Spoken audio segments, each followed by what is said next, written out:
Hello, and welcome to Digital Age Newscaster. Today we will be addressing updates in the Buffalo supermarket shooting and the possibility of the shooter's alleged ties to a larger worldwide problem. We should have been prepared for these assaults, a specialist in extremism added. There have been previous attacks, and there will be more.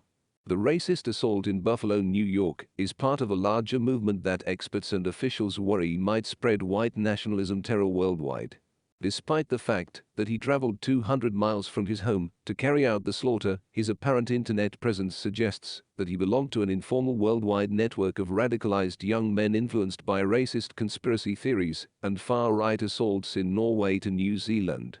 The growing threat of far-right extremism in the United States and Europe was highlighted by the shooting in Buffalo, New York. London Sadiq Khan added this week, "Cities and nations must work together to combat this changing international hazard.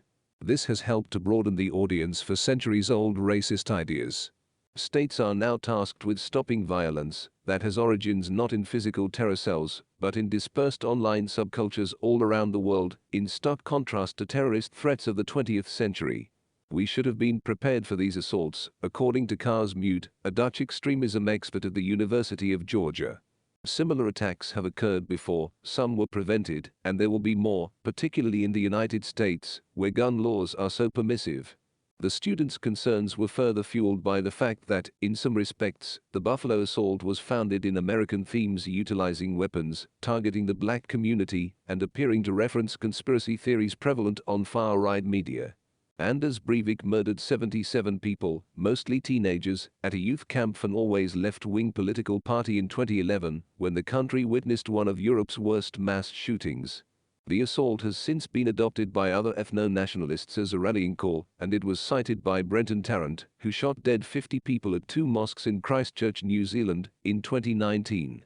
As terrorist supporters that support Peyton Gendron, both men were mentioned in the manifesto apparently written.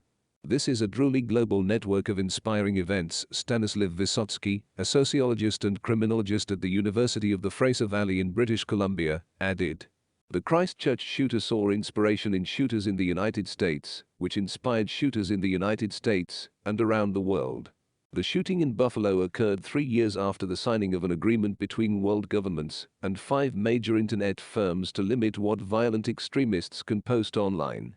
Following the Christchurch attack, New Zealand initiated the so-called Christchurch Call Agreement, which was rejected by the United States. Despite these steps, critics and experts believe that racism will continue to spread in depressed areas. "We are already too late," Bjornilla, a Norwegian anti-terrorism activist who survived the 2011 Utøya attack, remarked. "The ideology is already there. It's been there for ages. That particular one has been out for quite a while. The cat's out of the bag on that one," he added during an interview with Mainstream News via video chat from Sweden. According to Illa, the outstanding replacement theory, which is a paranoid conspiracy theory with anti-Semitic roots that falsely claims ethnically white people are being replaced by other ethnicities, has entered the mainstream political conversation. It's been mentioned in news media, in parliaments, even by presidents since its obscure beginnings in early 20th century. To heighten the social tensions and conflicts in a manner that there is greater polarization, Vysotsky continued, which will then, as white nationalists claim, lead to a race war that will ultimately lead to the triumph of white people. They hold this on an ideological or spiritual level.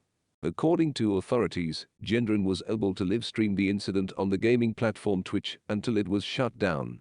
Despite the fact that the stream was live for less than 2 minutes, Illa said that this footage has been seen widely since Saturday. Gendron was also observed on online gun forums, including 4chan and Reddit, as well as a diary kept by an account with the same name on gaming chat service Discord. These are sites where millions of young people across the world share Minecraft hints and jokes. The same thing is happening now with white nationalists in digital spaces, as the white nationalist skinhead movements of the 1970s through the 1990s dominated radical places and attracted maladapted adolescents. You see the hegemony of white nationalism and far-right ideas in transgressive spaces that are seen to be rebellious or edgy now, Vysotsky said. The apparent Discord diary will be a major concern for individuals in these movements and the fan base of white nationalist shooters. Experts and leading officials in Europe have warned since the outbreak's beginning that the longer time spent online while COVID-19 lockdowns are enforced might lead to an increase in violence. According to the document authored by Gendron, becoming radicalized occurred after he spent excessive time on 4chan, a website known for being a haven for racists and anti-Semites. It's been a concern for individuals working against terrorism that something like this might happen. Iller added. This is the first time someone has said it plainly. COVID has also aided far-right extremists in stoking anti-government sentiment, according to Iller. It's a problem, and it's something we as a society need to learn how to address, Iller continued. How do we reintegrate people who have spent the last few years online into human society? That's a huge post-COVID challenge. Thanks for listening.